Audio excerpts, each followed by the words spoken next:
Assalamualaikum warahmatullahi wabarakatuh. Perkenalkan, saya Nuranisa dengan NIM 230222103 dari Prodi Administrasi Publik, Fakultas Ilmu Sosial, Politik, dan Humaniora. Jadi hari ini saya ingin mengajak kita semua melihat gambaran besar dari seluruh rangkaian analisis kebijakan publik. Jika kita hanya melihat topik-topik dari kelompok 1 hingga kelompok 8 sebagai bab-bab terpisah, kita akan gagal menangkap esensi utuhnya. Kegagalan kebijakan di lapangan seringkali terjadi karena kita memisahkan antara tahapan analisis, perumusan, dan komunikasi. Kebijakan publik yang efektif hanya bisa lahir dari satu ekosistem yang utuh, perpaduan antara metode teknokratis yang logis, pelibatan masyarakat yang humanis, serta komunikasi yang taktis.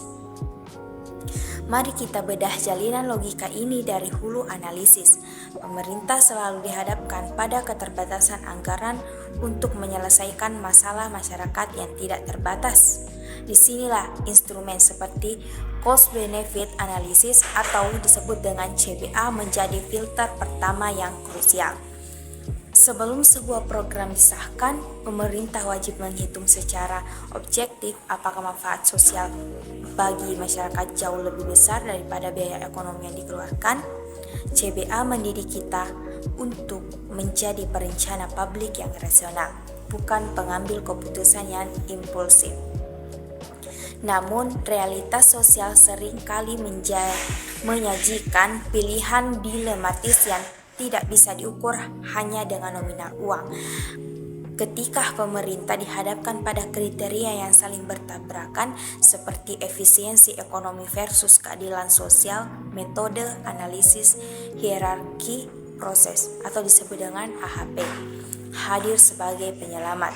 AHP meruntuhkan subjektivitas dengan menyediakan struktur hierarki yang logis sehingga prioritas pilihan kebijakan dapat dipertanggungjawabkan secara sistematis. Akan tetapi, rasionalitas teknokratis dari CBA dan AHP akan menjadi menara gading yang kering jika mengabaikan aspek humanis.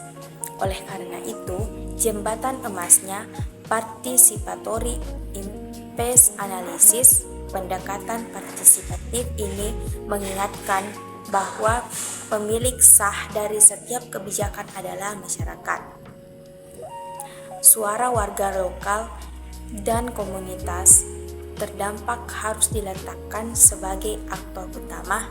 Pelibatan ini memastikan kebijakan mendapat legitimasi langsung dari rakyat, sehingga tidak ditolak saat diterapkan di lapangan.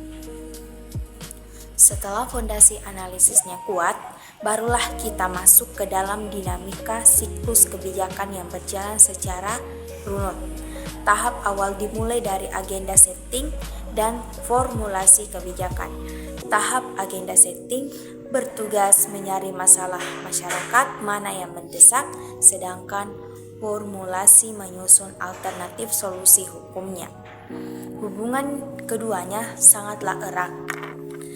Kesalahan dalam mendiagnosis masalah di awal akan berakibat fatal karena pasti melahirkan formulasi kebijakan yang salah sasaran. Nah, siklus ini kemudian diteruskan secara estafet kepada fase implementasi dan monitoring kebijakan.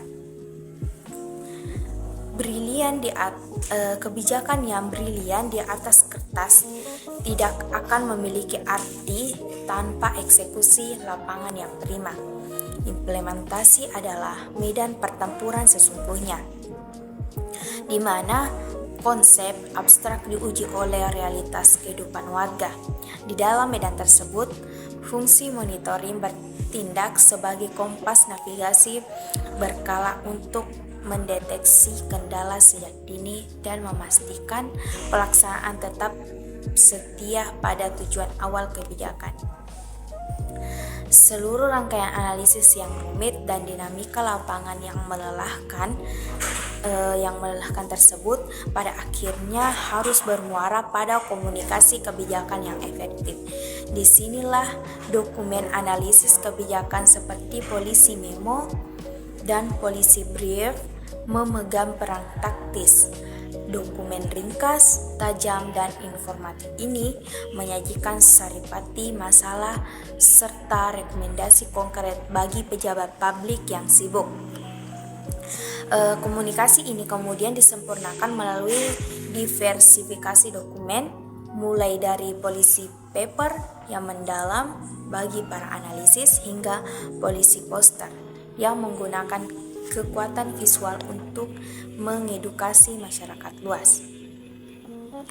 Akuntabilitas publik tidak hanya berarti jujur dalam bekerja, tetapi juga transparan dalam menyampaikan kebijakan kepada masyarakat. Nah, sebagai kesimpulannya, seluruh rangkaian analisis kebijakan ini adalah sebuah manifesto tentang bagaimana pemerintahan modern seharusnya bekerja. Ketika sebuah kebijakan dipandu oleh analisis manfaat biaya yang objektif, distrukturkan secara logis, divalidasi oleh partisipasi langsung masyarakat, dikawal melalui implementasi dan monitoring yang ketat, serta dikomunikasikan secara presisi, maka disitulah kita berhasil mewujudkan esensi tertinggi dari administrasi publik, yaitu menegakkan marwah negara dan menghantarkan kemakmuran yang sejati bagi seluruh masyarakat. Baik, mungkin itu saja yang dapat saya paparkan dari seluruh kelompok materi seluruh kelompok 1 hingga kelompok 8. Terima kasih, lebih dan kurangnya mohon dimaafkan. Akhir kata, billahi fi sabilil haq wassalamualaikum warahmatullahi wabarakatuh.